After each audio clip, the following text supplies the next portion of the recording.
The trade conflict between the U.S. and China, which was triggered during the Trump administration, has continued to intensify, fueling anxiety not only in both economies, but also across global markets. U.S. investors now face the risk of being forced to liquidate up to $800 billion worth of Chinese stocks in the event of full financial decoupling between the two nations. This issue is particularly concerning for U.S. institutional investors holding shares of Chinese companies listed in the U.S., especially those with trading restrictions on the Hong Kong Stock Exchange. In the event of forced delisting, repurchasing alternatives would be difficult, making heavy losses almost unavoidable. As tensions between the two countries escalate, the U.S. Treasury Secretary has indicated that all options remain on the table in future negotiations.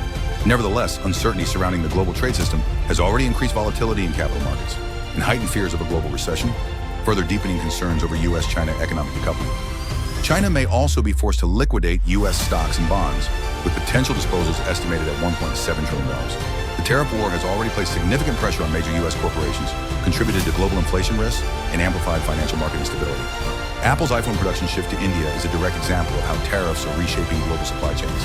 In retaliation, China has refused to purchase Boeing aircraft and is strengthening cooperation with countries like Brazil. Domestically, concerns are rising within the U.S. shipping, energy, and agricultural sectors about potential surcharges in Chinese vessels entering American ports. In China, authorities are reportedly preparing for an emergency response akin to a wartime footing as trade tensions escalate. American small and medium-sized enterprises that rely heavily on Chinese raw materials are struggling under Trump-era tariffs, facing severe financial distress. This growing U.S.-China trade conflict is increasingly seen as a critical issue that could fundamentally reshape the global economic system, extending far beyond the two nations involved.